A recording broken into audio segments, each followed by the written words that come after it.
So I was just saying, you're the only person I have slowed down for. Thank you so much. So tell me a little bit about the journey into this character. And I want to mention one little thing is that Colette is also being mentioned in other films at the festival. Really? Yes. Oh. So other movies are actually talking about the Colette character. Oh, that's interesting. I didn't know that. Well, I didn't know anything about her. I mean, I sort of knew 2 of her books, which I'd loved, but I didn't know anything about her life. And I just read the script and went, oh, yes, please, hello. I mean, you know, she's such a kind of fun, interesting powerhouse. And I think the story, I didn't know anything about the story of her first marriage with Willie, and, you know, how he took credit for her first 4 novels, and, you know, the journey that she went on to live the life that suited her and find her own voice and stand tall and literally kind of make a hole in the world for herself.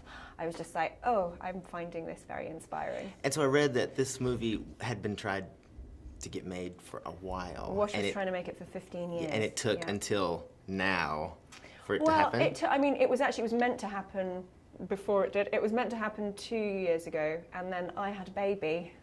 It's your fault. And it was my fault. And I said, I'm really sorry, my baby's not sleeping, and so I can't play a really big part right now because I don't think I'll remember the words. So could we push for a year, please? You know, but I think there's a reason.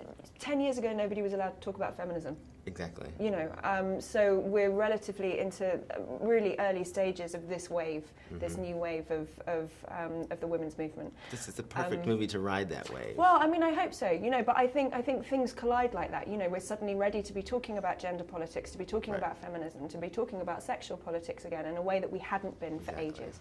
And so it felt, I'm not surprised that now was the time that it managed to get made.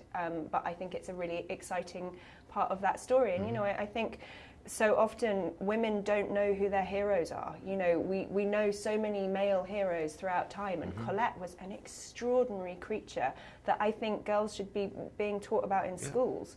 And I think it's just, I felt very privileged to be able to go, whoa, she was cool, and have a look at this. And the fact that she's already appearing in other movies at this festival. Yeah, that's so interesting. I didn't know that. And you get to play the villain. Are you okay with being called the villain? Yes. I used to play the villain. I know you do. You reach a point in your life. But this is a little bit different, though. This is quite a realistic villain. I mean, it's not some... Yeah. I mean, he's, he was real, and he you know, and like all humans and all interesting characters and all interesting writing, he's the 3 dimensions. So he's not pure evil, and you see why she went for him, why she enjoyed being with him for a certain amount of time, and what her method was in the madness of being with this guy and who exploited her. You see that he was the life and soul of Paris in its most interesting time, and that he was her passport into that world and into the world of publishing and writing and branding and being famous and becoming a star. He created a wonderful monster. Yeah. Well, congratulations on the film. I'm not going to take any more of your time because I have to go see another movie. Fair enough. It was Thanks wonderful very to much. meet you.